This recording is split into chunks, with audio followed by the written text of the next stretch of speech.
not enough room for me in this hat. You know? There's not enough room for me in this wizard hat. And there never will be. Everything's just gotta make way for me in the wizard hat. My Izzet wizard hat. Your Izzet wizard hat. How was it studying Izzet decks, man, for the first time ever? It was a little weird for me. What did you notice? What did you notice about Izzet cards and Izzet deck building? I think the biggest challenge I had was I felt like there's a lot of space to sort of accomplish what blue and red want to do. Okay. But there's this sort of existential question as you're building the deck, how am I going to win? Yeah. Yeah. Which, obviously there's options with what that looks like. But I think with other color combinations, the path to victory sort of just naturally manifests itself as you're building your deck list. With Izzet, it's kind of like, no, I got to pay the fuck attention. How am I going to actually win? Yeah. At least that's what I noticed. That's what you noticed for about myself. putting the deck list together. Yeah. And then you noticed that red isn't really helping you. Unless you're really into, wheeling your hand and maybe doing burn damage. Yeah, I was going to say burn damage. But only in the latest stages of the game. Right, exactly. Because it's like, I can't just shoot this burn spell whenever. Like, yeah. Like, I've got to hold it in my hand. It's like this clutch fucking thing that I need to finish a player off. I mean, you used a Comet Storm, I think, appropriately. You did 6 to a creature, 6 to somebody's face. I did that. Played with Halar. Yeah, I did that. I was like, he took my advice. You just shoot it when you shoot it when you need to do it. Not like, well, I better hold on to this so I can kill everybody. No, I could see the writing on the wall, and I was thinking about that. I was like, there's no way that there's going to be an ideal moment for this Comet Storm. So the moment for it now is now. Yeah. Interesting color pairing. I think if we want to talk about how we did it before with the monocolor ones, like if we want to kind of just talk about what's it like? What's the identity? It's actually kind of come apart a little bit. Like I think about 3, maybe like 4 years ago, I would have said, "Oh, it's the spell slinger identity." Yeah, it lends itself to spell slinging very well.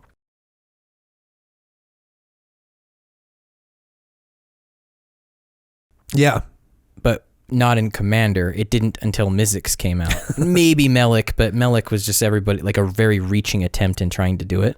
And you just took what you could get. Sure. But the value spell slinging, like getting the most value and cheating spells into play or into your hand, into the stack, I guess. Sure. Spells. Mizzet is who first brought that. Oh, which is funny because like Izzet was that's just how Izzet was. Like it had the identity. I think. Like if you looked at like the original Return to Ravnica, like you had like the Frostborn Weird, or not the Frostborn Weird, the Nivix. I can't remember what it is. It's one of the weirds. Is it? You're not thinking the Electrode, are you? Or well, even that wanted the Instance of Sorcery. Yeah, that worked too. That was the first Ravnica. Right. Yeah, they like spells and sorcery. Yeah, the Wee exactly. Dragonauts, the Snivix Cyclops. Yeah. Yeah. But there was not really like a commander. Oh yeah. Until we had Mizzet. I don't know. Melik cared about Instance of Sorceries, but I don't know. He was just the mana cost was. He's 6 CMC. Sure. He needed to be like 4. Yeah, exactly. I think it kind of got hosed a little bit on the CMC. And I remember us thinking that at the time. Like Mizzet can be way more potent. Yeah. And is 4 mana. Yeah, exactly. But since then, I feel like they've actually, like if you just kind of go through EDH Rec, they've got some options now. Yeah. That aren't Spellslinger. I mean, you've got artifacts in Shahili and Jehoira, and then weirdly the Thanos guy that nobody plays, Yeah, that surprised me actually. There's almost no decks for Thanos. Keep bumping your bookcase with my hat, man. You got to move the bookcase out of here, dude. We got to just do an experiment and like create Cyclonic Rift your Cyclonic Rift your Send all your books back to your hand. Out of my hat's fucking way, dude. Yeah, so you've got artifact commanders with those three. And I guess you could Brutoclad you could probably kind of maybe. Yeah, but I was gonna say he's kind of on the token button. Yeah, definitely. Then you have like Wizard Tribal, I guess, with Adeles if you're trying to explore that. Yeah. You could sell Jordy N or Karanos as like good stuff's commanders. Like they're not really asking you to do anything specific. Yeah, like Karanos to just the wants color stuff identity. to kind of show up on top of your deck, right? Like like he could be any color, like the 3 damage obviously is coming for the red, but he's not asking you to do anything with red or blue spells or instants or sorceries or artifacts, or he's not asking you to do anything. Yeah. He's just like, I need to be here at your upkeep. The only thing I really probably want is Thassa, which I think is like a good idea. So you can find out when the lightning is going to strike or not, so things like that. But that's only the commanders. And when you set out to make an Izzet deck, and then there's the draw burn, from Niv-Mizzet. Niv-Mizzet, and then the Locust God, kind of. Yeah. Kind of. So when you set out to make the deck, you find that a couple of these the cards actually don't support doing a good stuff thing with Izzet. Oh yeah. So this kind of like an artifacts do. Well, artifacts are supported by those colors. Sure. Good stuff's pound for pound, like you're not going to get what you need from only red and blue. You need kind of green to do good stuff work. Yeah. You need black and green to do good work with good stuffs.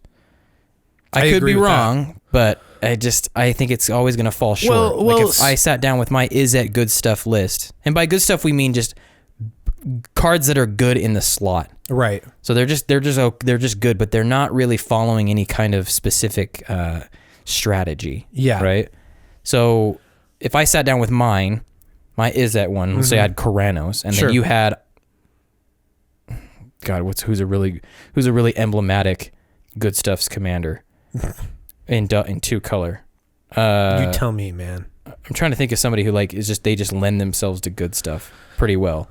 Well, I mean, you could even do it with mono color. Like even a mono black good stuff's deck is probably going to outdo. Yeah, I mean, I was going to say like Erebos, you don't really need to do anything in particular with Erebos, right? Yeah, like any mono black would. I mean, it's cheating a little, but if you had a black white good stuff's deck, you probably will get a little further than me because you could still roll in that stuff with the Cabal coffers. Yeah, you could run a big black mana package. Yeah, you have spot removal that's better. And I'm not saying don't do it. I'm just saying we're talking about the strengths and the weaknesses of the color identity. This is kind of like what we did before with the monocolors. Like I don't know if we have a commander, and I don't know if we have cards that support an Izzet good stuff's deck yet. Yeah. I do think that we have what we need for Spellslinger.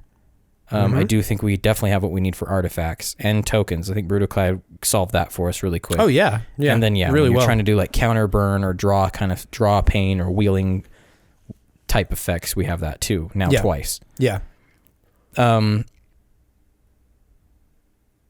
Yeah. That's a good overview of Izzet. I think commanders. So because it sort of evolved but sort of has that core identity that. Of the Spellslinger type thing, but there's other things that kind of, I think, branch off into these other areas. Yeah, and what's causing it is just the colors don't really, red comes up really short in Commander games because of the life totals of the players, and then obviously the toughness values of their creatures. That's why red kind of just falls off when when you're trying to think about how do I use it to control anything, Yeah, because I think I brought this up when we did our episode about the mill theme, right? Okay. Where if you're trying to mill out everybody, everything in your deck. It's so weird that when you say mill, I just think blue-black. Right. I don't even I start thinking about all the blue-black commanders. Yeah, and then green doesn't really register. But when you say aggro, I start thinking I think at first I think of red. Sure. But then my mind kind of goes, well, there's green aggro, and then there's Jund, and then there's Naya, and there's even, Gruul, and like I start thinking about. Yeah, like it's more expansive with that one, but when you say mill, it's I'm really not going very far. One spot. My mind isn't going further than Dimir. But if I said Spellslinger, I think of just blue red. Yeah, he doesn't probably take you very further than that, unless maybe add green, maybe or just Kai. Yeah, the blue red is always kind of, or I don't know. Yeah, that's interesting to think about. Like when I say words, like. We should do that. Like I say a word and you like what give me a comes to your magic mind? card. Yeah. If I was just like, it's kind of like the Rorschach drawings of Magic the Gathering words. Yeah. So if I say master race, you think Cranko. I think elves. Fuck you. Oh, we forgot Jehoira. Jehoira is another kind of weird. Well, yeah, exceptionary thing, and she's like number 2. Yeah, she is. Yeah, she's a different. Yeah, the one you're talking about, the one that you suspend your spells, is that the one you're talking about? Yeah, now I'm remembering the other one, Miss Frizzle. Yeah, and she's the artifacts. The artifacts one. Yeah. So she's the fourth. She's the other artifact commander. Right. Now these are all within the last year. Those 4. Yeah, exactly. Like there's been some response to demand, I think, and whatnot. Yeah. But I guess the point I'm kind of getting at with red though is like in the example of Dimir and mill is the mill has to add up, right? Like you have to have enough capacity to mill out everybody, which then implies probably infinite loops or combos. And then with red, it's the same thing. Like the damage has to add up. Well, that kind of means that there's some limitations to what you can use red for, or maybe you got to look at comboing a little bit. Yeah, I think that kind of explains the what you're going to see if you're like, I want to make an Izzet commander. You're going to think you're going to be assaulted with Spellslinger, and you're going to eventually have to land on, I guess you could add Niv-Mizzet, the new Niv-Mizzet, to that side. Sure. The first one didn't really care so much about instants and sorceries. It's just that the card draw aspect that was just the cheapest way to do cards. It's the most mana efficient way to get cards into your hand is through an instant or sorcery, specifically a wheel effect. The wheel effect is the best way to do that. Extremely But you're efficient. probably going to end up landing on Melik and then stop trying to be cute and end up on Mizzix if that's where you go. If you're thinking about artifacts, you have more. If you want to still do Izzet and you're thinking about artifacts, you have more options. We've covered artifacts probably too much on this podcast, but there's a lot of directions to go that. Yeah. Like eggs, comboing, kind of value town stuff, really resilient setups for artifacts. Like it's a well supported strategy through Izzet. Yeah. And then if you want to do tokens, like this, it actually is a damn good token commander in Brutaclad. Yeah, I would say so. So we're gonna do 2 lists. Yeah, and I'll mention up front, like mine will be on the back end, and I think it'll be more brief. I have an idea, but I think it's pretty basic. And Andy he's our resident expert on Izzet, so I'm more curious on what he has to say. So a new Niv-Mizzet. Yes, everybody knows. And I'm in love with them. But we'll hit him with. I'm gonna kind of go over. I kind of talked about in our last episode like the comparison between this Niv-Mizzet and the Firemind. So Parun versus the Firemind. Yes. I said that the Firemind not lends himself. It's really hard to I don't know. You can get him out faster because of the nature of mana rocks. Like because you can avoid that casting cost, that extra red and blue. Yeah. That would have to be derived from a colored source, which honestly are slower. A lot of those mana rocks either come in tapped or are 3 or higher. Yeah. Where these other ones, you've got like, the Crypt, the Vault, the Ring. Like these are ways you can get him out sooner. Yeah, exactly. So but then there's another side to this. Like the Firemind was never a card that should be cast without having something to combo off with. Sure. Because he was a 4/4 flying for 6. Yeah, like why would you put him out there and tap down completely if there's nothing to happen? If there's nothing to happen. But this guy isn't like that. He can be out without a combo setup. So to kind of go over the 2, the new one is blue, blue, blue, red, red, red. He's a legendary creature, Dragon Wizard. This spell can't be countered. He's flying. Whenever you draw a card, Niv-Mizzet Parun deals 1 damage to any target. And then whenever a player casts an instant or sorcery spell, you draw a card. He's a 5/5.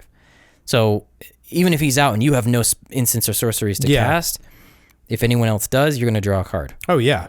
And deal 1 damage. Yeah. Comparing him to the Firemind, he's 2, a blue, and a red, and all he does is say, anytime you draw a card, he deals 1 damage to any target. Doesn't say any target, but that's what they do. And then you can tap him to draw a card, and he's a flying 4/4. Don't even need to look at the card. He's also a Dragon Wing. You're like, I know. Yeah, one of the 4.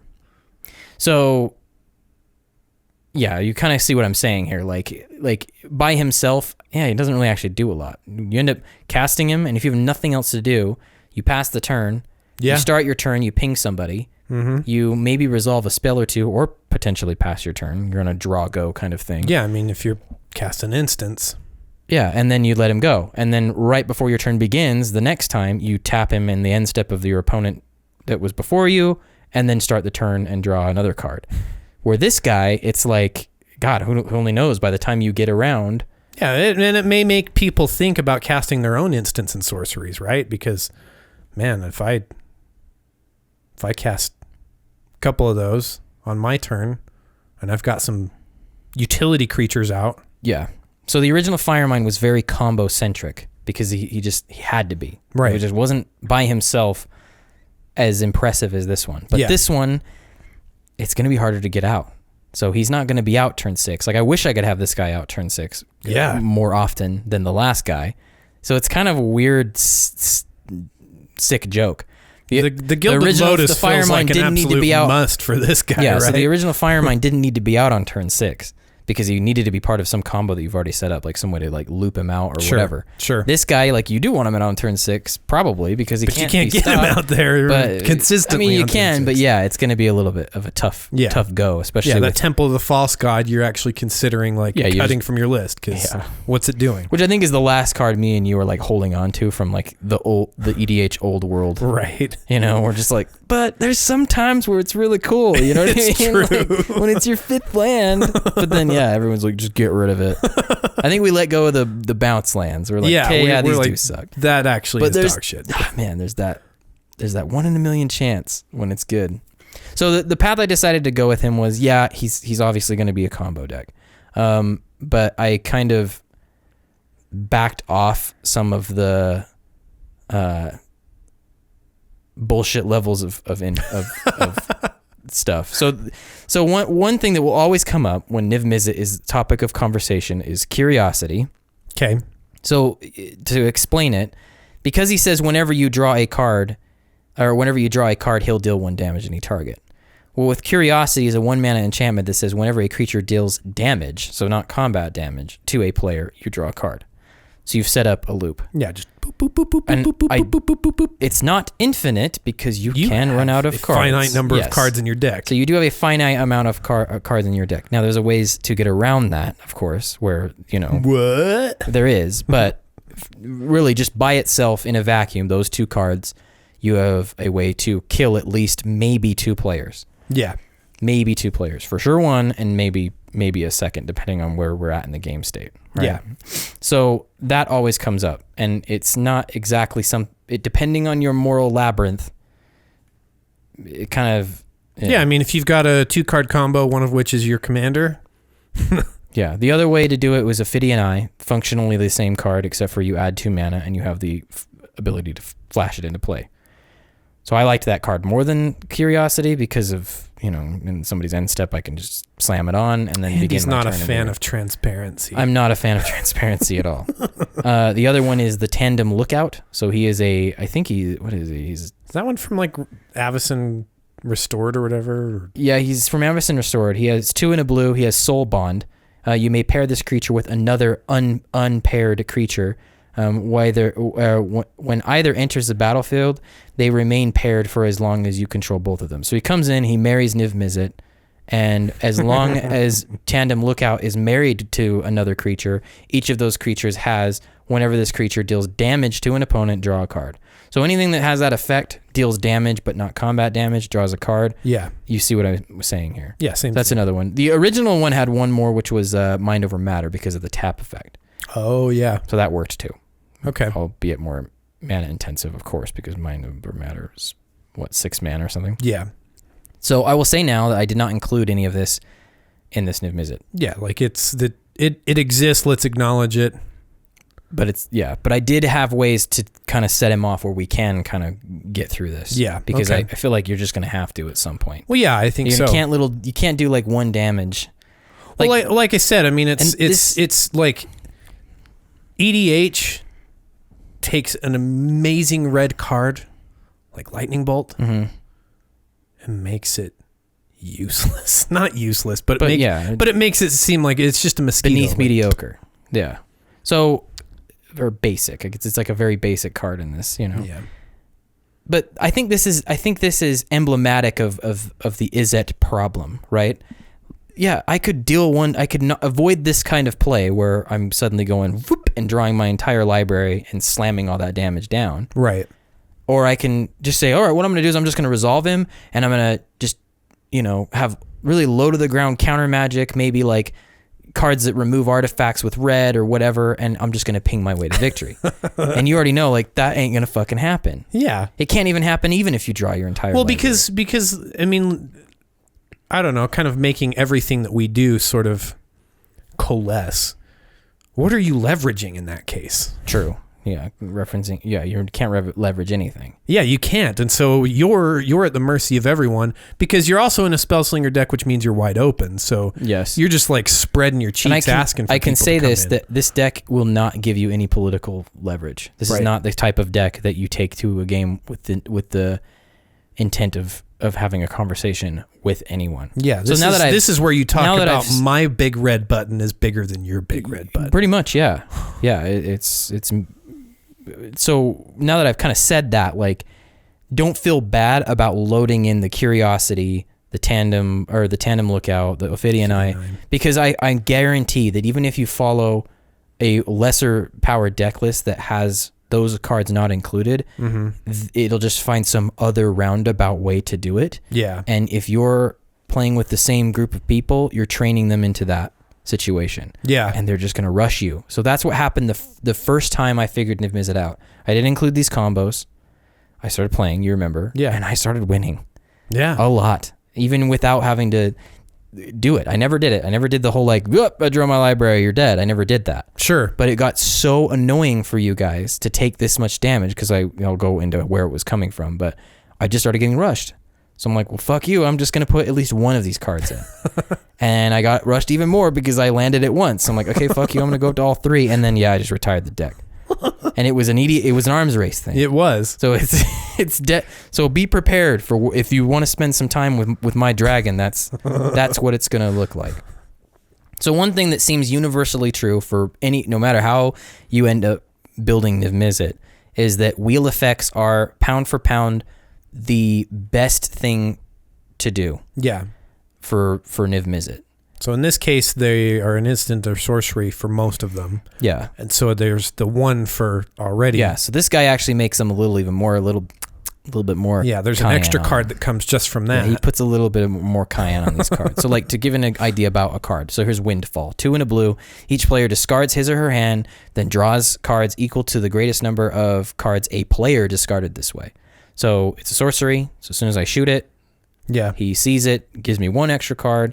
I wheel my library and I just replace that card. Yeah. But now I've done that much more damage. So he's ping, ping, ping, ping, ping, ping, ping, right? So if I have a full hand, we've done 8 damage for 3 mana. And I've acquired 8 new cards. Yeah. And all of your opponents, who whether they had designs for their hands or not, are now gone. Now they have 8. Yeah, they've got 8. They've got 7 in that case, right? But we're going to keep doing that. So the next one would be Winds of Change. Each player shuffles his or her hand into his or her library, then draws a new hand from as many cards as he or she had before. So once you have your entire library into your hand, the Windfall isn't really something you want to do. You want to tuck it back and draw it again. Yeah. In that case, that card makes it so you don't. And when I say entire library, you don't deck yourself. I say like short 4. Like if you don't have the lab man out, like you can stop his trigger. Sure. And not do it. You could just say the May and stop at 4 and then do this. Just shuffle the 80 whole card, all the cards that you've huge got. pile, and then just put it back and then you know, like, and then dump it on that guy. So we did 40 to this one, 40 to that one. We re-roll 40 to that guy, and then we've won. And people aren't happy. So there is ways around that. So Windfall, Winds of Change. So these kind of cards. There's Tolarian Winds. I'm going over the cheapest ones first because these effects actually get... As you say, there's some that get really out of budget range. A little bit. One of which I probably will never own. So Tolarian Winds is 1 in a blue, discard your hand, then draw that many cards. Mm-hmm. So it's only happening to you. There's actually which is actually better, right? Because sometimes there was somebody over the weekend that was having a discussion about wheel spells, and the only time you should cast them is when you can create some sort of asymmetry. Like in this case, you're getting the damage benefit out of it, right? But yeah, and a lot of the time this is definitely one of those decks you just need to trust. Don't wait, don't think about it. Right. Like just go. I'm telling you, like the spirit of red. Yeah, here. if you practice like any type of caution with this, I don't know if you're gonna get there. Yeah. I can give you cards that make it easier for you to be reckless. You know, I didn't have them included in my list, but I'll go over those kind of later near the end. Okay. Another one is Whirlpool Warrior. I had to include this wheel effect because it's just good because you can do it twice. It's not an instant or sorcery, unfortunately, but that wasn't a problem for the old Niv-Mizzet. It won't be a problem for the new one. So it's 2 in a blue for a Merfolk Warrior, weirdly. For a 2/2 Merfolk Warrior. When Whirlpool Warrior enters the battlefield, shuffle the cards from your hand into your library, then draw that many cards. So he does that same kind of like non-discard. So he actually works with the if you've got your whole... Yeah, so you're putting it back in type thing. But he also has a red, and you can sacrifice a Whirlpool Warrior, and then each player shuffles the cards from his or her hand into his or then draws that many cards. So this effect is kind of stapled together. There's 2 of them. Yeah. And the other one can be done at instant speed, where actually a lot of wheel effects aren't at instant speed. So that's why I just kind of, he's going in, even if he isn't. There is one that's kind of like really... I think Niv-Mizzet likes this card a lot too. It's 2 a red and a red. Fateful Showdown deals damage to target player, target creature or player equal to the number of cards in your hand. So you just slam them. Oh. Yeah, so you would draw the card, you go up by 1, and I just slam you, right? And then it says discard all the cards from your hand, then draw that many. Wow. So that's like doubly damaged right there. Yeah, so it's like 16 damage if I have a full grip. That's so crazy. Boom, discard, draw that many, boom again. Right. That's crazy. Yeah. Pretty dope. To kind of move off the lower ended stuff as it starts getting higher up. There's Reforge the Soul. It's 3 a red and a red. It does have the miracle cost of 1 and a red. Yeah. This is just your poor man's Wheel of Fortune. I've put it into decks because you just, when you're playing red. Yeah. Each player discards his or her hand, then draws 7 cards. Yeah. Time Reversal is another one. It's 5 mana. Each player shuffles his or her hand and graveyard into his or her library, then draws 7 cards. Exile Time Reversal. So if you're doing a lot of these discard ones, there's Molten Psyche. I don't think I put Molten.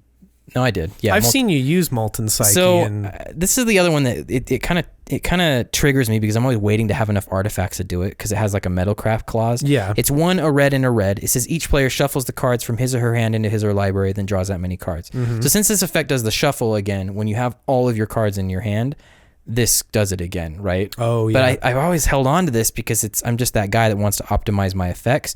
But it says Metalcraft. If you control 3 or more artifacts, Molten Psyche deals damage to each opponent equal to the number of cards that player has drawn this turn. Yeah. This is just a lot of damage. That's a ton. Plus what you're doing on that one person. Yeah. So yeah, wheel effects. Time Spiral is another expensive one. These ones are where you're starting to get into the budget. Yeah, you gotta drop some coin. So it's 4. It's basically no mana. It's 6 mana to start it, 4 and 2 blue. But it says Exile Time Spiral. Each player shuffles his or her graveyard and hand into his or her library, then draws 7 cards. So it doesn't do like the huge reset. Oh yeah. But then it says untap 6 lands. Holy. So it's really good because now you've gotten your grip again and you can cast something else. Yeah. So that's kind of like the backbone of the deck, is finding ways to wheel our hands. There's more of these effects, and I can go through them, but that's... Yeah, because there's like a Magus of the Wheel, right? Yeah, there's Magus of the Wheel. There's plenty of other spells that will do it. If you have the money, get yourself a Wheel of Fortune, and take a picture. Dude, once you do that, you're Izzet for life. Yeah, you've committed. Like you know what side of you've committed. The guild war you stand on. So the combos you're looking for, the things you're trying to like dig through, you can see why if we make this kind of convoluted, it makes it harder to do these effects because your hands are... Oh wait, I forgot one more. There's Arjun the Shifting Flame. I'm just a sucker for this guy. He's 4, a blue, and a red. He came with Mizzix's box set. He's flying whenever you cast whenever you cast a spell, put the cards from your hand on the bottom of your library in any order, then draw that many. So he turns everything in your deck into a wheel spell. Yeah, every spell you cast. Him and one of my ultimate favorite cards, if you can ever get it, is Mind Moil. So it's 4 and a red whenever you play a spell. It's an enchantment, by the way. Whenever you play a spell, put the card in your hand. Put the cards in your hand and the bottom of your library in any order. Then draw that many cards. This card is dope. I fucking love Mind Moil. Love the art. Love everything. I would tell you, there was a stretch of time for a while where I was like, I couldn't have actually told you what Mind Moil did. I just knew that if Andy cast it, I had probably a turn left before we needed to button him up out of the game. Yeah. So trying to do this and put a combo together, you can kind of see why it's a little difficult. Yeah. Why a lot of people end up landing on like Curiosity, the Tandem Lookout, and then doing this thing or whatever. Because then you can just kind of circumnavigate it. Like you're just digging for those combos. You don't even need to like you're just kind of going for it. Oh yeah. So that's kind of why those fall in. But what I've basically put together is you're going to be doing that. You're trying to draw everything out. I left Lab Man out. Sure. Too, because I don't know. It's too, like you say, like I don't like to be transparent. It's pretty teleplayed what's going to happen next if you drop it. But the thing I'm looking for is a very specific setup. Okay. Ideally, what I want is a combination of enchantments that make it so I've just kind of like turned into God mode on everybody. So Mind Moil or Arjun is one, but the other one that goes very well with having this setup is having Omniscience in play. Yeah. So Omniscience is prepare your ass. It's 7, a blue, and a blue. It's a little bit of work to get the mana. It's 10 mana. When you may cast spells from your hand without paying their mana costs. Yeah. So think about what's happening. I have Mind Moil, and I'm Omniscient. So I cast a spell, I get a new hand, I have access to any of those spells. Yeah. Like, there's not a lot you can do, especially with a deck that's loaded full of control elements like this deck. Yeah. There's not going to be a lot you can do to stop me. And you keep taking damage every time I do it. If I have a draw doubling effect down like Alhamret's Archive, I'm drawing 2 cards for every 1 spell. So I shoot a spell, he draws me 2 cards. I Mind Moil my entire hand. I go from, let's just kind of maintain a max hand size of 8 or 7 to make it easy. So I have 7 cards in hand. I shoot the spell, so I go down to 6. I replace it, but then the Alhamret's Archive put me back up to 8. Right. Yeah, and then those 8 cards go to the bottom, and then I draw 16. And in the concourse of this, I'm just dumping it on you for just bothering me, because of Omniscience. And you're like, well, how do you get Omniscience into play? Well, there's a couple ways to do it. One is another really busted card called Dream Halls. Arjun and Dream Halls work very well together too. You lose card advantage doing this. Niv-Mizzet actually kind of counterbalances it a little bit because he turns every instant and sorcery in your hand. And I was going to say that's the perfect thing with this particular Niv-Mizzet is usually you start reducing your hand size with this process. You run out. This one just like he slows that down a little bit. Yeah. So 3 and a blue, 3 a blue and a blue. Instead of paying the cost for spells of any color, its caster may choose and discard a card that shares at least 1 color with that spell. And then they even say, like, if the spell has X and its mana cost X is 0. So this, you can't cheat things in with that have that kind of whatever. Yeah. So the idea is, like, say you have like a Ponder in your hand, you can discard Ponder to cast Omniscience. Yeah. Now you've kind of, it's like halfway there. Dream Halls is kind of like half of an Omniscience in here. But Dream Halls is global and Omniscience isn't. So Dream Halls applies to everybody. So that guy playing 5 color probably is a little irked Sure. Probably way irked that he's missing out on the fun. The 3-color guy is probably pretty pissed. The 2 and 1 color guys are going, Dreamhall has a reputation in our play group. But it pisses people off because they're not usually prepared for it. Or they have a hard time understanding what, but their deck isn't set up to. Yeah, their deck isn't set. I know. The first time that I played a Dream Halls, it was long after Andy had established its use in our play group, and I just got groans. Yeah. The other way to get Omniscience into play for easy is with Inner Fire.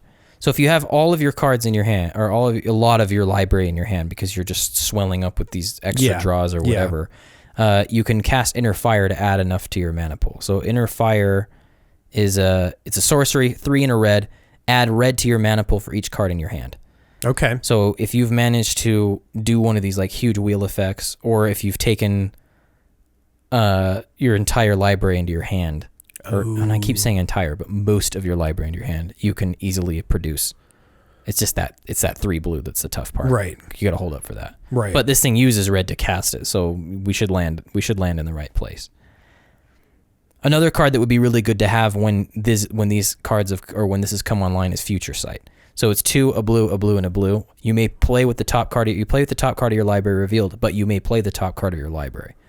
So you pretty much have infinite access to everything. Yeah, because now you're just playing off of it, like. Yeah, because whatever's at the top, you keep looking at it, and it keeps drawing into your hand. Right. But then the one below it, you have access to the one below it, and the one below that, and the one below that. So as long as you're drawing, this is actually these are really like subtle synergies with Parun that are like really nice. Yeah. The other one that would really, really set you off if you had to do it would be Mage Ascension, which I feel like you can achieve that with this. Oh yeah. This is a huge target, like all Ascensions. Most Ascensions. It's 2 and a blue. At the beginning of each end step, if you drew 2 or more cards this turn, you may put a quest counter on Mage Ascension. If a commander wanted this one, it's as long as Mage Ascension has 6 or more quest counters on it, you may, if you would draw a card, you may instead search your library for a card and put that card into your hand, then shuffle your library. So this shuts off. This kind of shuts off his ping a little bit. But let's say somebody moves to stop you. Okay. Like it's short of a Croson Grip, of course. But let's say somebody moves, or I'm gonna drop your Omniscience. Yeah.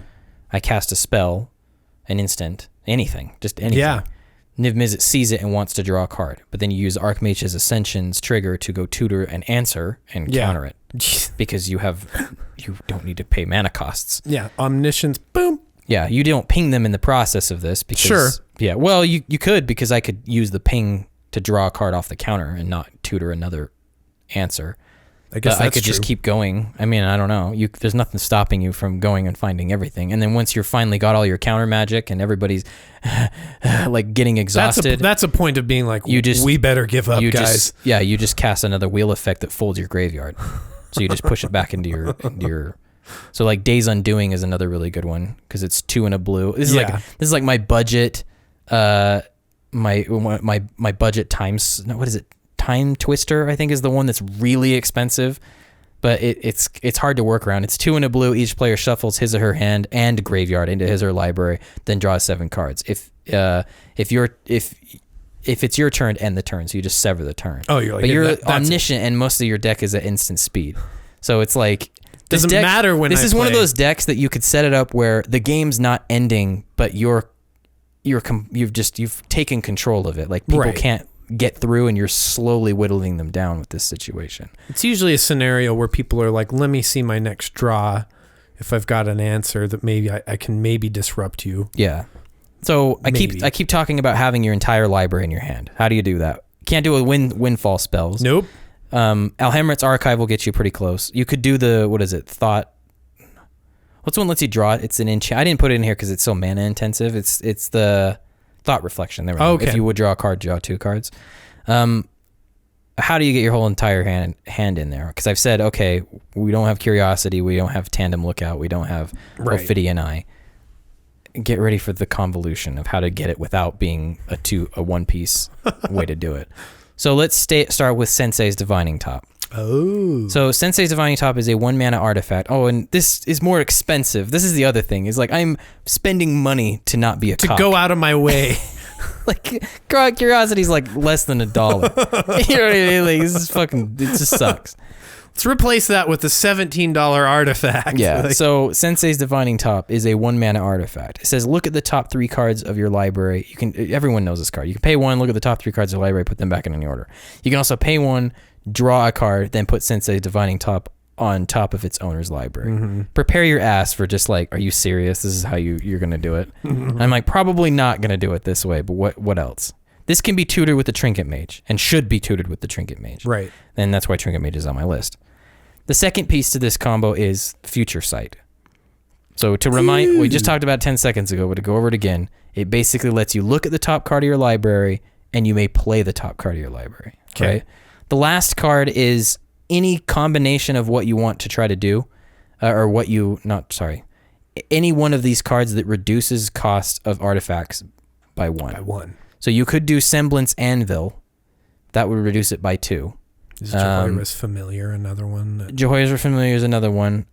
The one that's probably the smartest one to do is Helm of Awakening.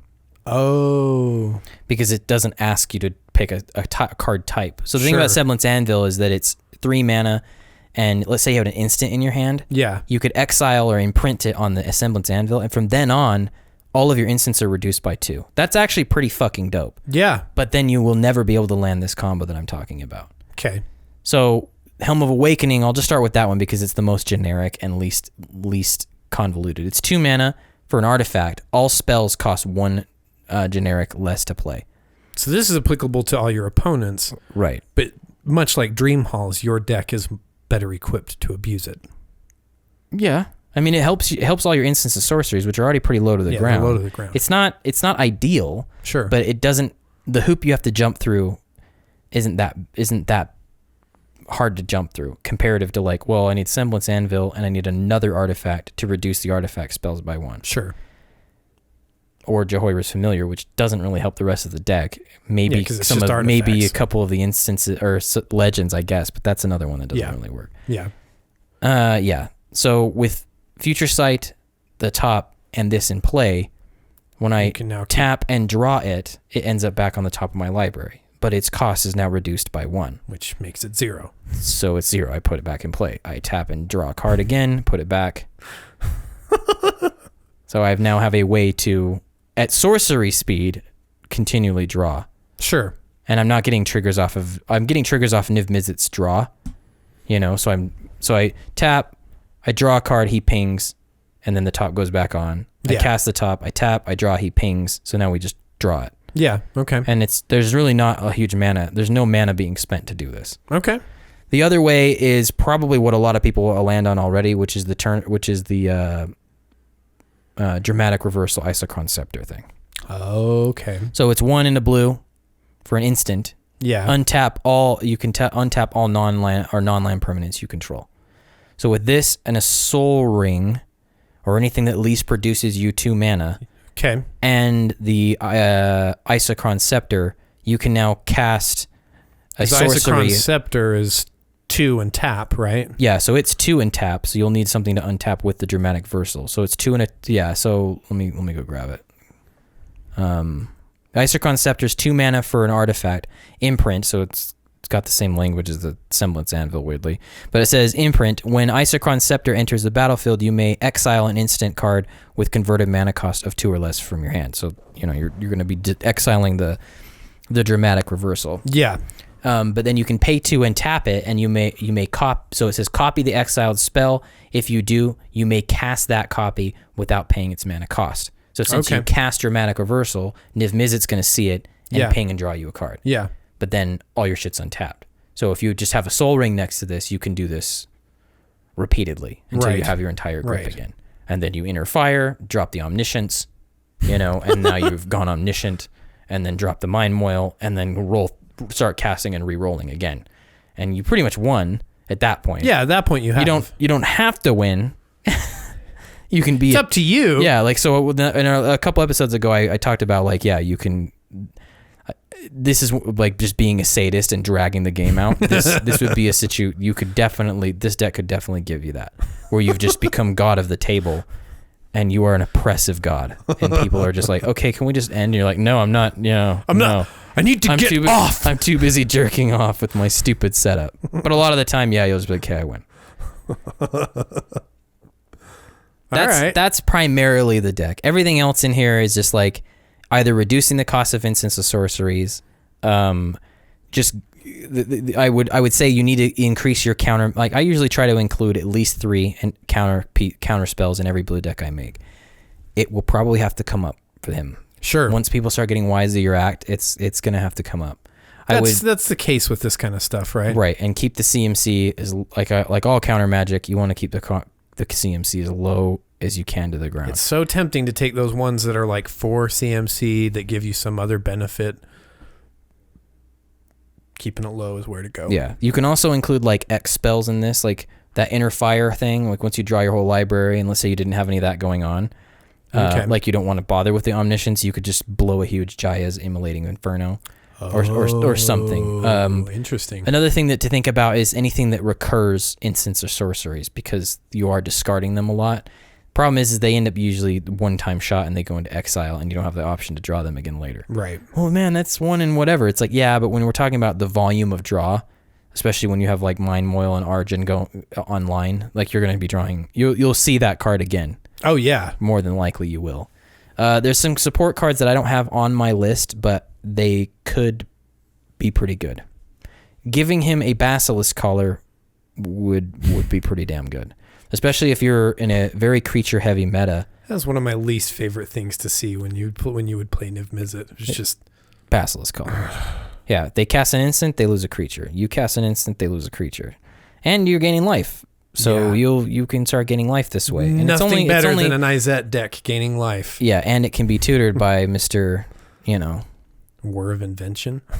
Yeah, I didn't put that in here, but I put the Trinket Mage because it's only 3 mana. But sure. Yeah, you could do it. It's 4 mana instant. Sure. Honestly, yeah, you probably should just do the fucking War of Invention and just eat the blue. It's instant speed right before your turn. Yeah, I was gonna say it fits boom, in. It's in play because the Trinket Mage is 3. Yeah, and then you still have to cast the spell. Right. Where this is an instant speed way to just dump it out. Yeah, I'm doing that. I think I don't know. It's up to you. You could choose whether. Yeah, I mean, and I think it's a question of how your meta is. Like, do you need to play?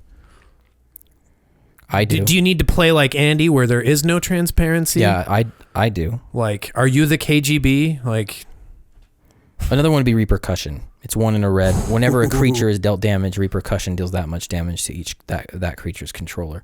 So a lot of the time, let's say you have like 5 damage. You're like, do I waste it on their face or do I waste it on their creature? A lot of the time you are actually burning off creatures because they're a threat to you. But then in the case of Repercussion, there is no question. Yeah, it's just 5/5. 5/5. Yeah. Of course, that happens to you as well. But I don't know, man. Are you really going to be blocking with fucking Niv-Mizzet? If they send us something at you and then they take the damage too from them dealing combat damage to each other. Like, I don't know. I think Repercussion's pretty damn hot. Yeah, that skews a Spellslinger game in the direction the Spellslinger wants to go, right? Because you think twice about attacking. Yeah. Consecrated Sphinx is also really good. It's kind of like a diversionary threat. If you're wanting to bring down the bullshit level, you could put Nezahal. Nezahal would be pretty good. It's just 7 mana. And honestly, it's exactly what I was talking about with like the window. Once Niv-Mizzet's out, the list I've made, like, it's time to go. So now that you know the deck, like, you have a time. Like, if I put Niv-Mizzet out, you're like, okay, so where's his top, or where's that Isercon Scepter? Like, those are the 2 things. Without that, he's just gonna be wheeling and dealing moderate amount of damage. If the Basilisk Collar is out, you might be annoyed, but I can talk. We can negotiate, or something. Like, we can talk. But if I start loading Curiosity and stuff like that into the deck, you're not gonna wait. The second you see the dragon, yeah, so I would definitely be communicating with your play group, whoever they are, what your... Yeah, guys, it's got Curiosity in it. Then they're going to be like, okay, all right, we'll deal with Niv-Mizzet. Yeah, because I have ample experience playing against Izzet decks. And there's a clock in your head as an opponent. Like, you kind of learn to watch for how many pieces can they get out. Mm-hmm. Like, within a turn or two. Yeah. Because it seems to me like with the Niv-Mizzet emulations you've done in the past, it's kind of like there's like a 2-turn window where there's a lot of action that happens for you.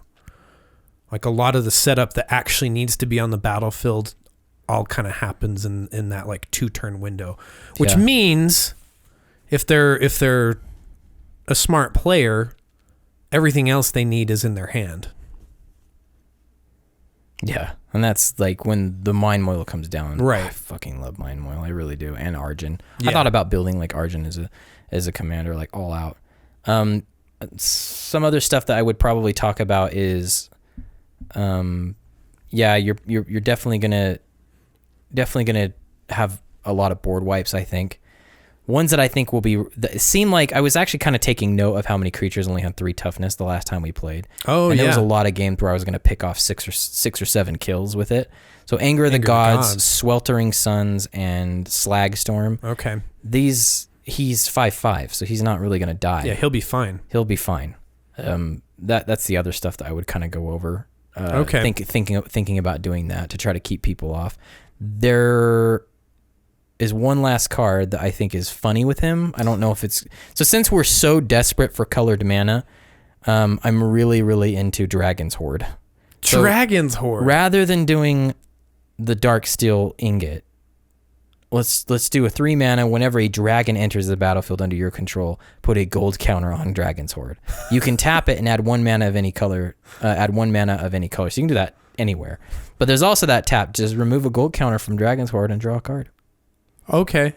So it's multifaceted. Yeah, it barely cares about Niv-Mizzet because he's the only dragon in your deck. I was going to say, like... But why not, man? It's better than a Manalith. Like, that's true. Every time you evaluate colored mana rocks, bring the Manalith up on your phone or whatever you're doing and compare it to that. So Manalith, same CMC, same functionality, but doesn't give fuck all about dragons. And that's, see what I mean? That's how you compare mana rocks. Manalith and Darksteel Ingot. Same CMC, same function, but one is indestructible and one isn't. Chromatic Lantern, same mana, the same CMC, same functionality, except for that other one has that last makes subtext. It so that all your lands are whatever you want, right? That produce any color. So Dragon's Horde, put that in your deck before you put in Manalith. So Manalith... I always leave off on some fucking weird shit like that. I want with my deck text. That's pretty funny. Yeah, Dragon's Horde. I'd do that over Darksteel Ingot. I think I have both. I do have both. Turns out. Whatever Commander Sphere is a card people go, I mean, that one doesn't need to be tapped, but you never know, man. You never know. And that one coin that you got from your one dragon is like, I'm going to tap and draw a card.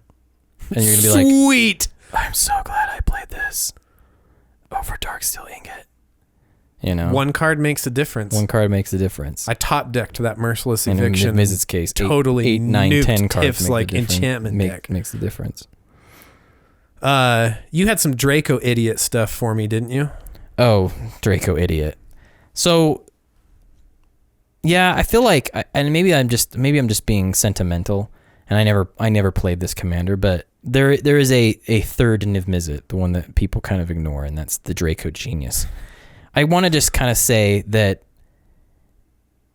I would consider him if you really like the Izzet play style, but you don't want a good stuffs. I don't think he fits for good stuffs either. Sure. But you don't want to do this combo. You don't like to have this level of focus. I think what he does very well is he lends himself to control.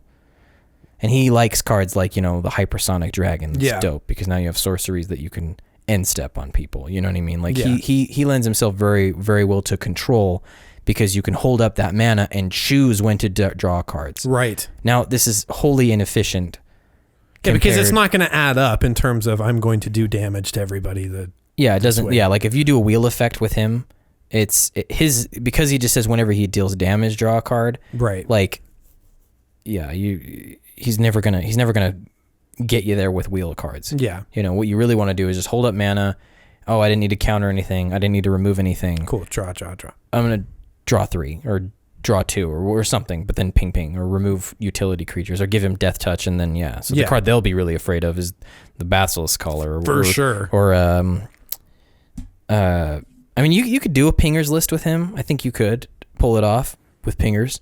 Sure. Because he's nothing really about instants or sorceries he really cares about. So you could ping, draw. So that mana usually just gets left up in pinger, like when you're taking on a ping strategy, and now you have like an outlet for it. Him and Vidalcan Orrery obviously are very great, because then you can choose, am I going to resolve the sorcery that I want to drop, or my creature, or do I want to just draw some more cards? Yeah. So that's the one thing that I want to say about Draco Genius. I'm going to come up with a list and put it on our Tapped Out.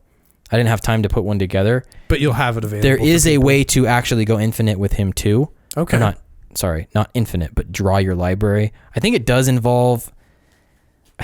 actually involve, I think you need a Gilded Lotus and Mind Over Matter. I think there's something to do with like the sequencing where you untap to give yourself mana to replace it.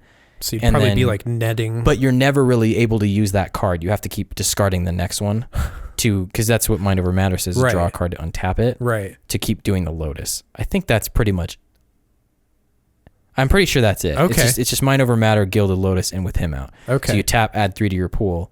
Then you gain infinite mana because you're netting. Yeah, I was going to say, you should net 1 from that each time. Yeah, right? your net. Yeah, so you could dump that into a huge burn spell. But that's pretty good, right? I mean, you know. Yeah, I mean, that's cool. Yeah, that's cool. I dig it. But it's not, this kind of stuff. It's not Parun stuff. Yeah, it's not freaking Helm of Awakening and Sensei's Divining Top with a Future Sight.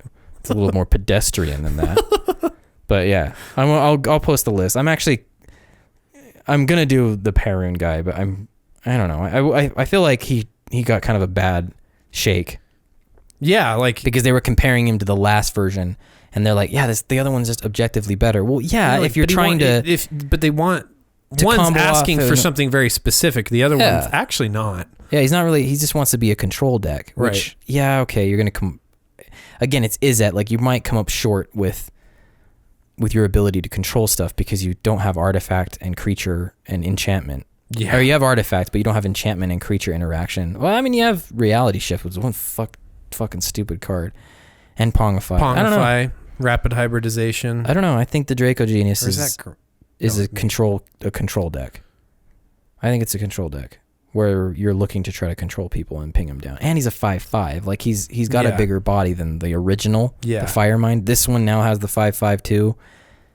So dude, he was just, he was on a diet for a while. Right. And my whole worry is that now he's been working out. My whole worry is that if you tried to build this guy the same way, well, okay, Andy, I'm not going to combo off. I don't want to do any of that. I'm not going to include the wheel spells. I'm not going to do that. I just want to do a combo deck. Yeah, this guy can do it because he lets you draw a card every time you use a control piece and deal damage. Sure. But I don't know. What have you done leading up to that? If you've been playing something similar to this, you're going to lose a lot of games before people realize like, oh yeah, this deck is not how it used to be. It's a control deck. Right. And I don't know. He doesn't feel right as a control commander to me. It seems a bit odd to me. The new one.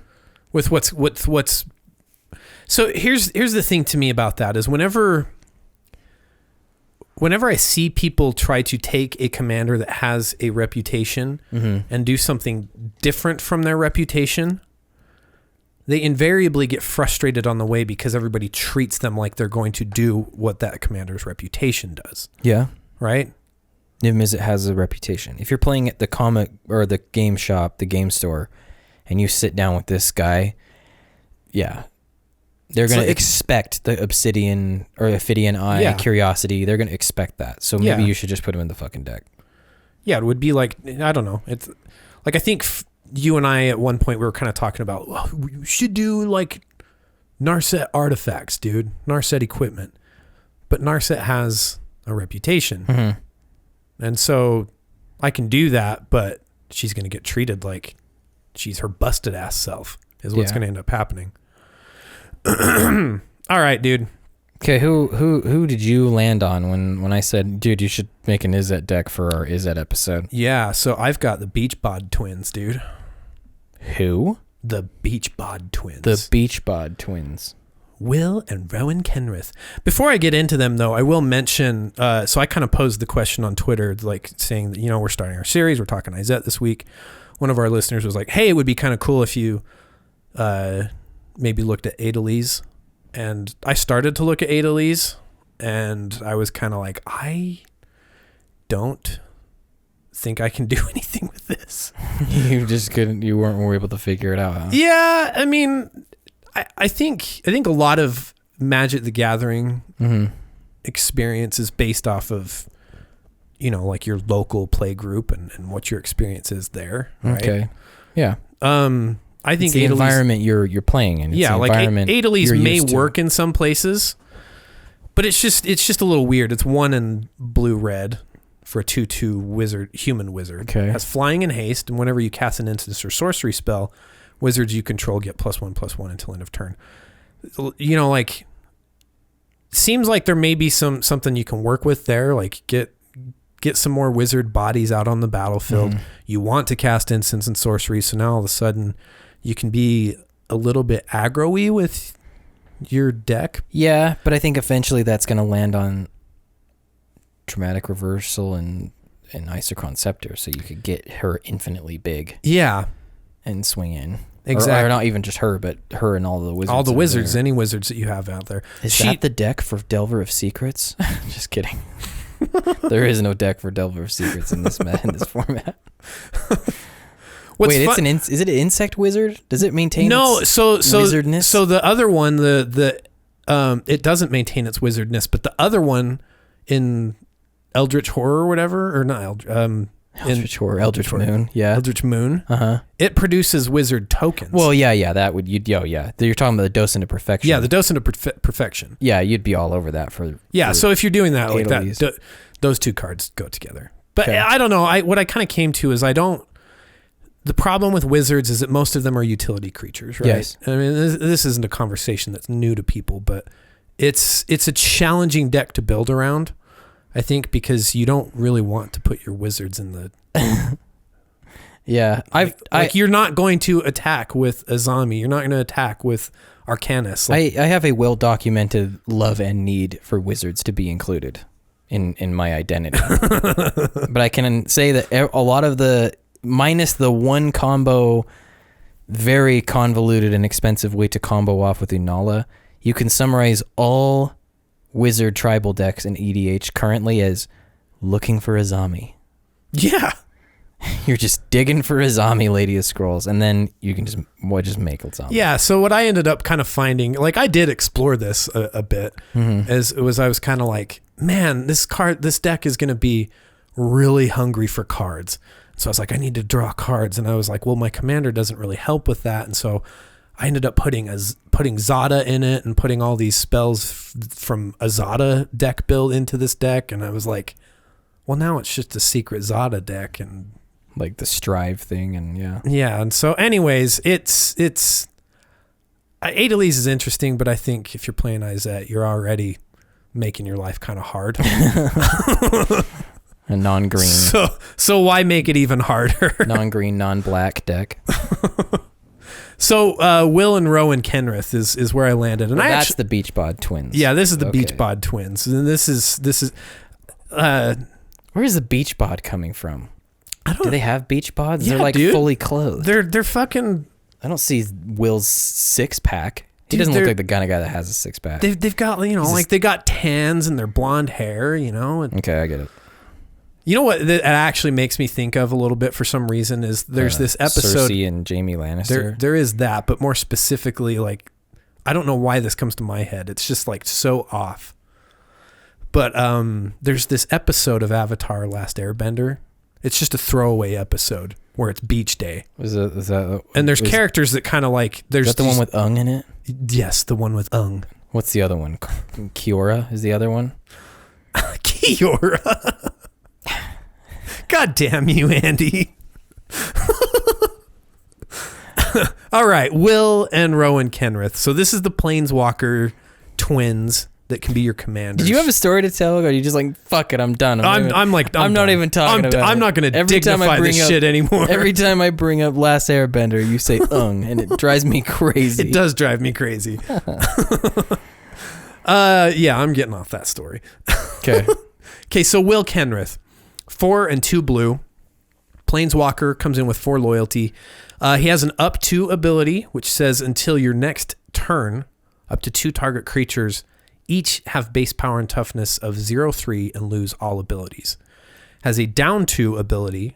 Target player draws 2 cards until your next turn. Instant sorcery and planeswalker spells. I gotta pull these cards out because I was just thinking about this. I'm like, anyone listening to this, like, I'm not helping by interrupting, but there's a lot of text between these. No, two. These two are. There's a lot between the two of them to follow. It's true, and I had to keep reminding myself as I was building the deck. So I think, yeah, if you're listening, it may be worthwhile to just pull these cards up and look at them. Right, and then keep looking at them as you talk about it. Yeah, because you kind of like have to bear in mind. Okay, I'm gonna have both of them in front of what they contribute. So his down 2 ability, so his middle ability, is target player draws 2 cards, and until your next turn, instant sorcery and planeswalker spells that player cast cost 2 less to cast. Every time I read stuff on this stuff or on these cards, I'm like, oh, it has more language, like, and planeswalkers. Yes.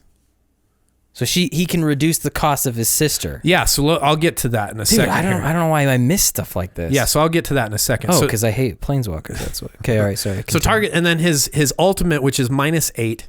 So remember it's +2 and -2 for the other 2. So we're talking like 3 turns in or 3 activations in. Yeah. We can do this.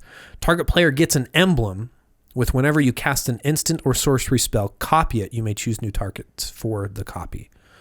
And then Rowan is the other one. So she's the same CMC, 4 and 2 red. Comes in with 4. She has the same +2, -2, -8 is kind of the structure of the card. So the +2 ability is during target player's next turn, each creature that player controls attacks if able. Weird. So that one is a little bit weird to me, but kind of fits in with him, right? So -2, Rowan Kenrith deals 3 damage to each tapped creature target player controls. And then an ultimate of -8, target player gets an emblem with whenever you activate an ability that isn't a mana ability, copy it. You may choose new targets for the copy. So these two, they do have a lot of text between them, and there's a lot that pairs together. So his up 2 ability, where you're making 2 creatures into 0/3s. Her middle ability deals damage to them. So if they're tapped, right?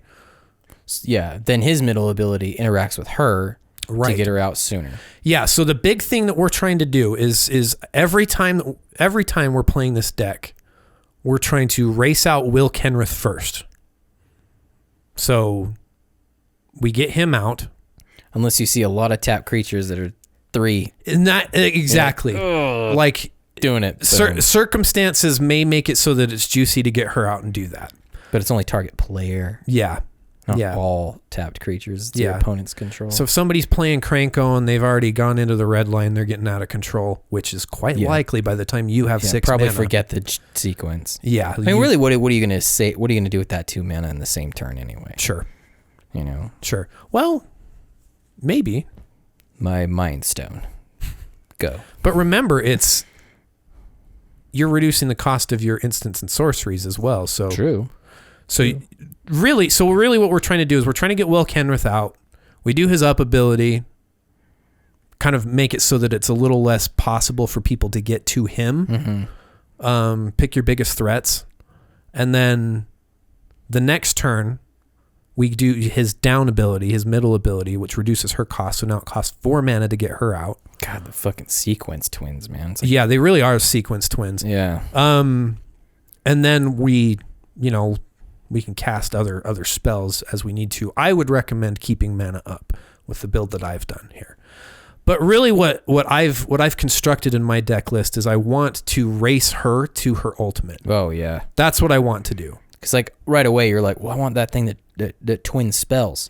Yes. But with her it's wait a minute. you'll get it sooner. You'll get it sooner if she gets there first, but like you'll get it more handily, more easily. I think they stack.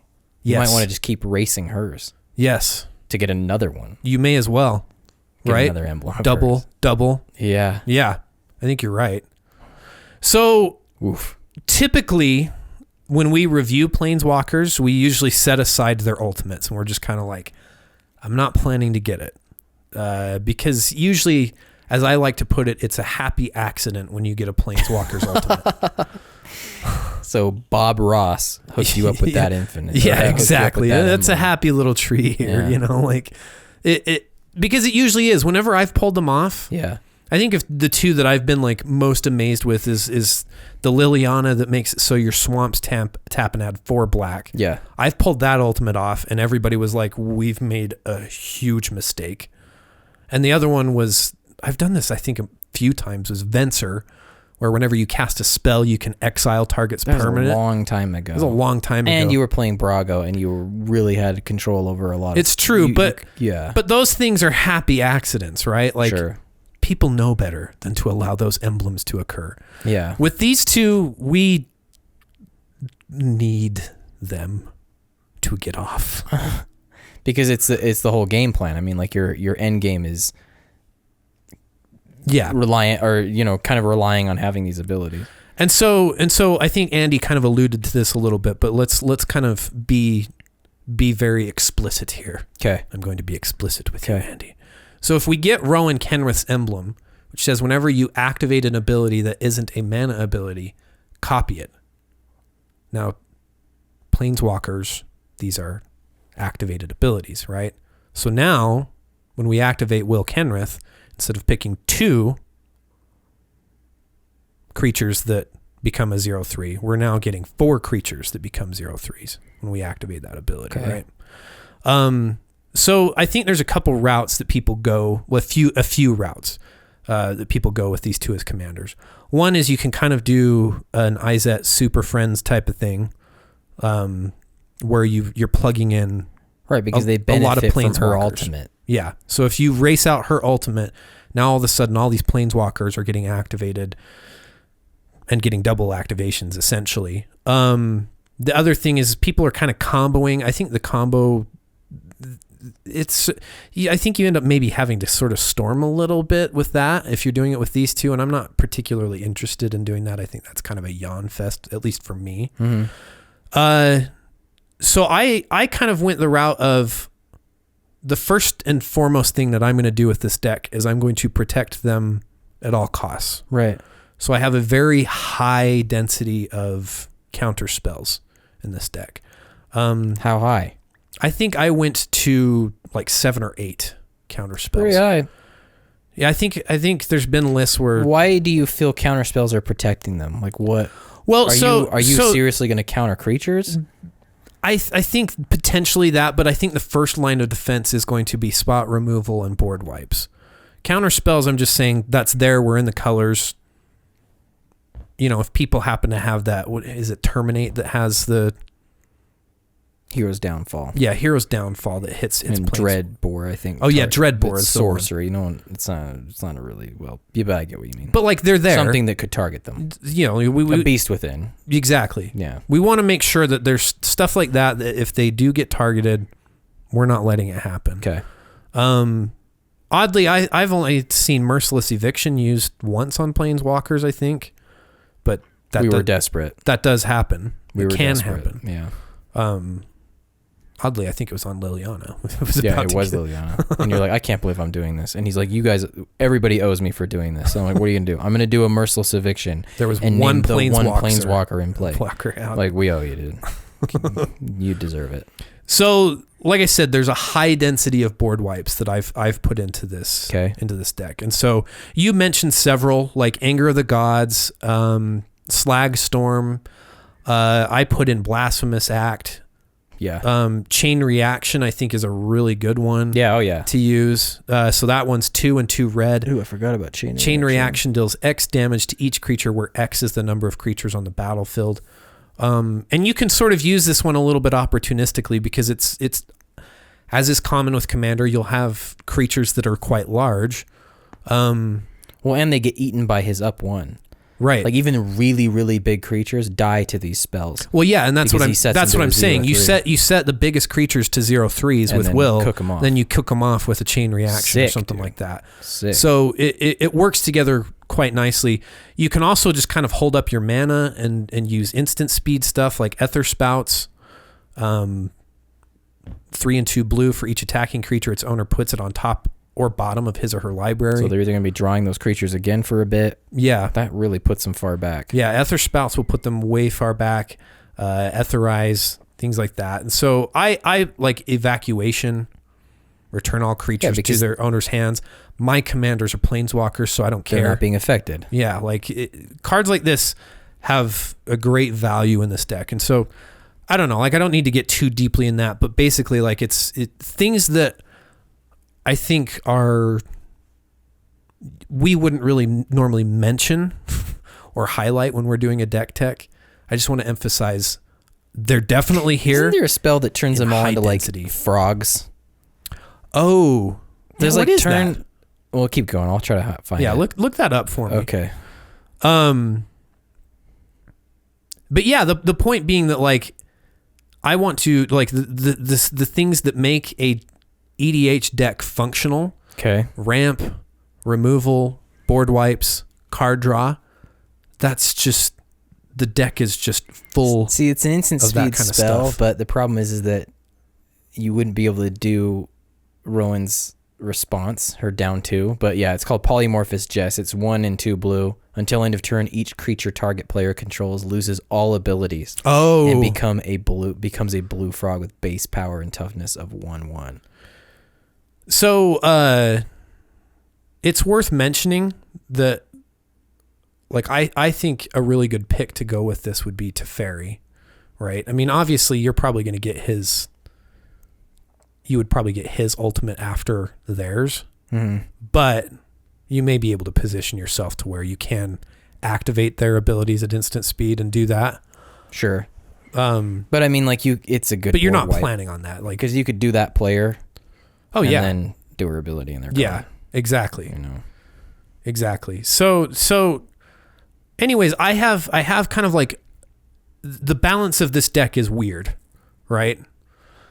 Because normally, like you have like a pretty good chunk of your deck that's kind of like, okay, this is the way that I'm advancing towards a victory. And for me, it's like my victory is just trying to get these emblems, and then I have a handful of things that are going to actually pull it off. Okay. But I might also mention that it's worth putting in ritual spells into this deck. Like I put a few of these in because they're beneficial if you have them in your opening hand, or they could be beneficial later when you get Will's emblem as well. Because they would double up. So like Pyretic Ritual. So one and a red, add 3 red to your mana pool, right? Like it just might help you get one of them out a turn earlier, or if you're doubling it later, you just spent 2 mana to get 6 mana. Stuff like this, I think, has a high benefit for you. Okay. Is it Mana Geyser? Is a Mana sorcery. Geyser is a really big one. So 3 and 2 red. It's a sorcery, but it's add a red to your mana pool for each tapped land your opponents control. Even if you're not doubling this has the potential to be extremely powerful. Yes. But then if you do have Will's emblem and you copy this spell, is it till end of turn you get to double spells his emblem? It's from it's just from then on all of them are twinned. Right? Yeah. So whenever you cast an instant or sorcery spell, copy it. Yeah, that's fucking crazy. Just whenever. And if you already have her ultimate, you'd get 2 of his. Yeah, exactly. So now you've got 3 this Mana copies. Geyser and then the Comet Storm to follow. Oh yeah. Like it's just, yeah. So along the lines of doing these rituals, I added a couple of the red planeswalkers to do this. So Chandra, Torch of Defiance, 2 and 2 red. She has 2 up abilities, so she starts with 4 loyalty counters. But the first one is exile the top card of your library. You may cast that card. If you don't, Chandra, Torch of Defiance deals 2 damage to each opponent. Again, if we've got her, if we've got Rowan's, that's 4 damage now from that. to each opponent. That's pretty dang good. Yeah. Or she's got this additional +1 where you can add 2 red to your mana pool. So now add 4 along with Rowan. A down 3, Chandra Torch of Defiance deals 4 damage to target creature. And then she also has an emblem with, when you do down 7, you get an emblem with whenever you cast a spell, this emblem deals 5 damage to target creature or player. And again, let's think into this in context with Will and Rowan. So if it's Rowan, whenever you cast a spell, 5 damage. So now 10 damage for each spell. Yeah, because you would have landed two emblems from her. Yeah, you would have landed 2. Jaya Ballard, 2 and 2 red. Comes in with 5 loyalty counters. +1, add 3. Spend this mana only to cast instant sorcery spells. High density of instants and sorceries in the deck, obviously. Oh, yeah. Another +1, discard up to 3 cards, then draw that many cards so you can really like filter your deck, I guess, if you need to. And then another emblem. So you get an emblem with you may cast instants or sorcery spells, cards from your graveyard. And if a card cast this way, it would be put into your graveyard, exile it instead. So now we're making it so that we're not only copying spells. So doubling her emblem is not super great. Not a big deal, but basically like you're casting spells and then they end up in the yard. And then if you've got her and Will Kenrith's, you're now twinning the spells that you're casting from the graveyard. I see. Right? So did you put the new Ralzarek in? I actually didn't. Because what is his 5 and draw 2 cards? His is kind of like a marriage of let's take a look here. So Ral is at Viceroy, right? Yeah. So 3, a blue and a red. Comes in with 5 loyalty counters. +1, look at the top 2 cards of your library. Put one of them into your hand and the other into your graveyard. Down 3, he deals damage to target creature equal to the total number of instant and sorcery cards you own in exile and in your graveyard. So that could be pretty big. Especially if we're doubling that, right? Right. And then gives an emblem with whenever you cast an instant or sorcery spell, this emblem deals 4 damage to any target and you draw 2 cards. So that would be a pretty dope emblem to have. Kind of similar to Jaya Ballard's, right? Yeah. I put in Tameo as well because, that'll make sense. Yeah, so we have 3 and 2 blue. Comes in with 4 loyalty, +1, tap target permanent. It doesn't untap during its controller's next untap step. Down 2, draw a card for each tapped creature target player controls, and then an ultimate that gives you an emblem with you have no maximum hand size, and whenever a card is put into your graveyard from anywhere, you may return it to your hand. So your instances are going to go nuts. Yeah. Fuck you, dude. So are you making me want a planeswalker deck? A planeswalker centric deck, man? So those are kind of like some of the planeswalkers I put in so that we can kind of capitalize on. God, creatures are the bane of your win condition. Well, yeah, they really are. Like you have. They really are. Like it has. That's why most of your deck should just be dealing with creatures. Exactly, and that's why I'm saying like normally I wouldn't mention like I think it's just implied. Yeah, I've got spot removal. Yeah, I've got board wipes. I cannot emphasize enough. Yeah, because you're working uphill compared to other Super Friends decks. Yes. You don't have doubling season. You have the Cloud Skate thing. Right? Yeah. But you don't have doubling season. You don't have Atraxa. Right. To flying block, gain you life, attack with impunity, and proliferate at the end of the turn. Exactly. Like you're working uphill. So yeah, like you mentioned it just now, like the Deep Glow Skate. Like you need to hustle. You need to get up there. So 4 and a blue, when Deep Glow Skate enters the battlefield, double the number of each kind of counter on any number of target permanents. So yeah, we need to set them off. The Chain Veil really should be in here as well. Yeah. To kind of push that forward. Rowan's thing. So I've kind of talked about taking advantage of Rowan's emblem. I think it is worth noting that we can take advantage of Will Kenrith's as well. Mm-hmm. So you mentioned the Comet Storm. Comet Storm always feels underwhelming, I think, whenever you actually have it in your hand. This is a place that I think there is... You do want to try and wait until you've got that emblem because then you can double your Comet Storm. True. I put Molten Disaster in. Like, Molten Disaster is risky, But hey, at least it handles creatures. But it handles creatures. In the early game, it might have to happen. It might. So it has that flexibility of... Or the mid stages. If you happen to be ahead in life total, you might be able to use it to win the game. I honestly think you will be. I think most of the time people are going to be dumping on your... And that's kind of what I'm banking on. Yeah. Is that I put in Expropriate as well. Expropriate's already a really rough card to take on, like as an opponent. Right, but it gives you a lot of new activations or potential blockers if people vote coinage. Yeah, and if they're, they shouldn't vote that. Yeah. But if at the very least, if you cast Expropriate and you have Will Kenrith's emblem, you're getting at least two extra turns and you're going to take a lot of permanents from people. So you're unbuttoning other people's game plans and moving forward. This is an expensive ass deck. It is. It kind of actually is. Yeah, I don't know. Like I did put, let's see, what was another one that I put in that was kind of a little weird? I put in Empress Galena. Try to take people's commanders. Because I'm just going to take people's stuff. Because normally so she's 3 and 2 blue. This one talking about being transparent. Yeah, she's teleplaying pretty hard. This is I'm telling you what's happening. Yeah, here. She's on TV all the time. Exactly. So 3 and 2 blue for a 1/3. I think she's technically is a Merfolk legend. But she has an activated ability of pay 2 blue and tap, gain control of target legend or legendary permanent. So again, with Rowan, we can take 2 with her. Some other, I don't know, just a couple like weird things, I think.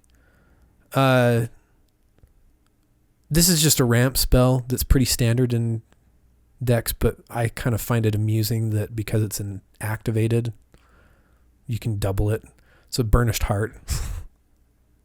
I mean, you can double your Gilded Lotuses, but I think I would value that Burnished Heart because it's a potential blocker. It is a potential blocker. And that Solemn Heartless Hidetsugu.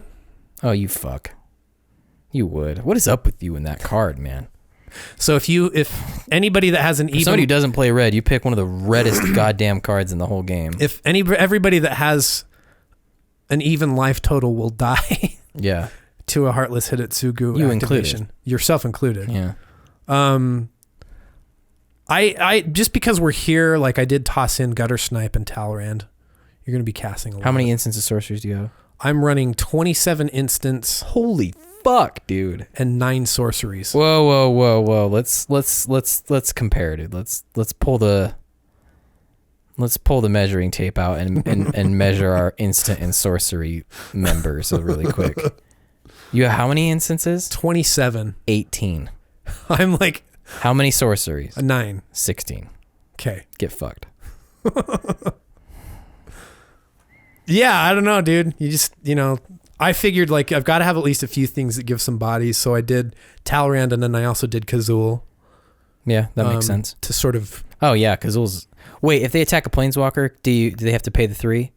So whenever a creature... it's defending player. Yeah. Doesn't work. So Propaganda doesn't work. Yeah. Kazul doesn't work. Kazul doesn't work, turns out. Well, there's not an errata text for that? Never mind. Let's take a look. The Oracle says that? Because he was out like after... Because Propaganda's so old, and so is Ghostly Prison. Like they were out before Planeswalkers were a thing. Yeah, so it says the rules text is whenever a creature an opponent controls attacks, if you're the defending player, create a 3/3 red ogre creature token unless that creature's controller pays 3.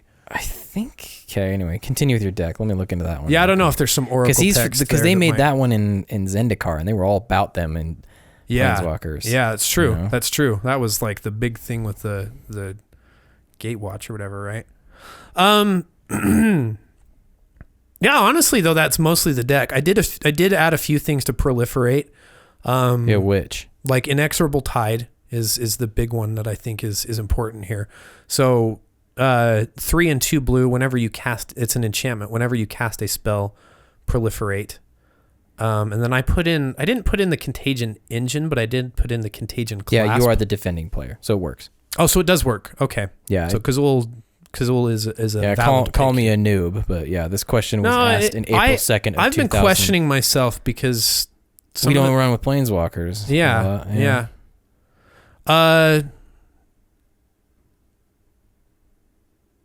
yeah, that's really it, honestly. Dude, how do you feel? Like, how do you feel about that deck? Would you ever buy it, put it together? Yeah, I was kind of thinking, I'm like, I kind of want to look at it in terms of like, what do I actually own, and how cheap would it be to assemble the rest of it? Yeah, we have a New Year's resolution to give Planeswalkers a shot. It's true. And it's now October. I just put together my Amina and 2. We have not done that. Oh yeah, Amina 2. Okay. Like I actually just put together all the Brago's completely converted over to that now, and I ordered the remaining cards that I need last night.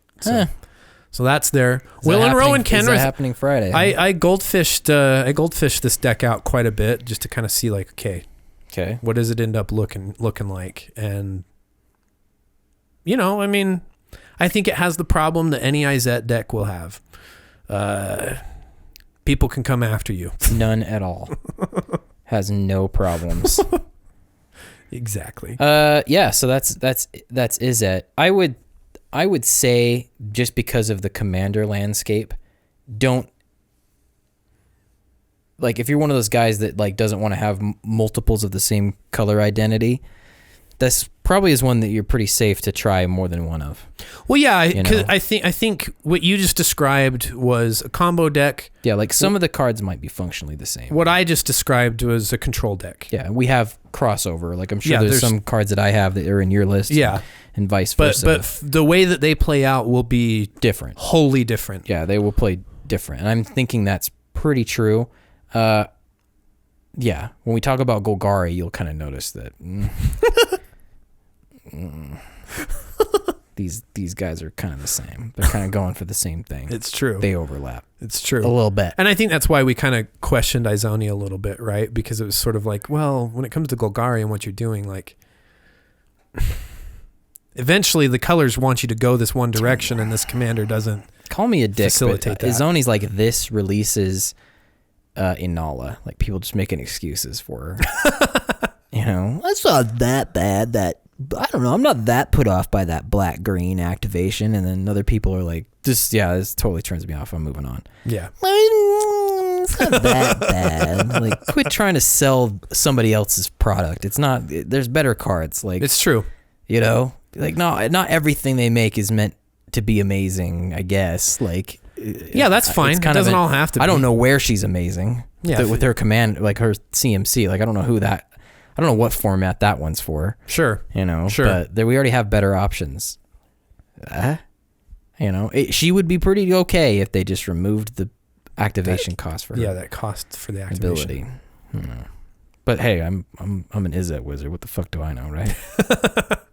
Yeah, that's wholly opposite of you. What do I know? The only thing I care about is hot water and, paving streets and lightning. Eating lightning for breakfast.